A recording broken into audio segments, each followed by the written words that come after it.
Hi, I'm Cassie Chambers Armstrong, the Senator for the 19th Senate District.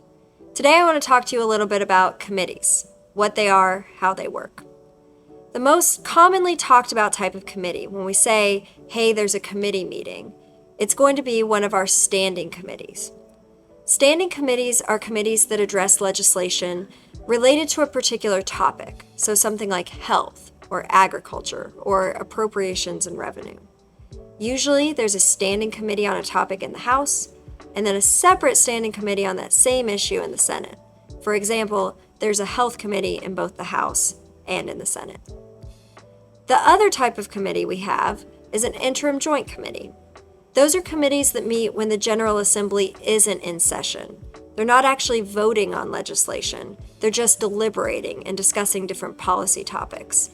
That's where the committees that consider similar issues in both the House and the Senate get together and talk collectively about policy goals, priorities, and possible legislation.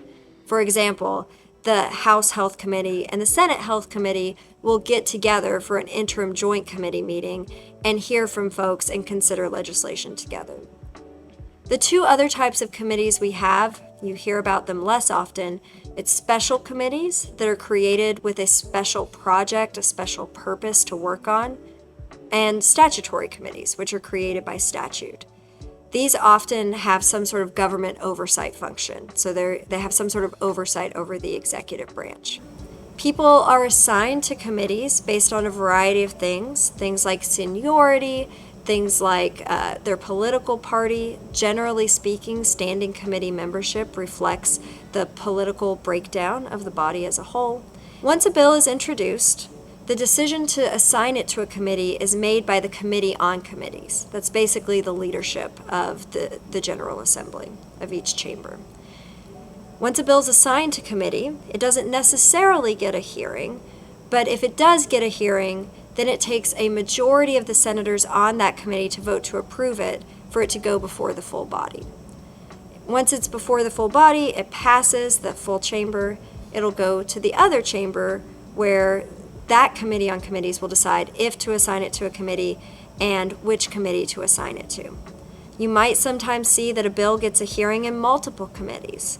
That's because the Committee on Committees decided that multiple committees needed to take a look at it. Once a bill passes out of the committees, it's been voted on by both chambers, it becomes law. If the governor vetoes it, it comes back for a veto override. If you want to come and participate more in the committee process, you can do that. You can actually sign up to speak at committees. There's information about how to do that on the LRC webpage. You can also show up and sign up and ask to testify on a bill. Committees are really where bills get worked out, where they get amended, where we talk about them at length. So it's really important to stay engaged. If you have any questions, I hope you'll reach out. I look forward to hearing from you.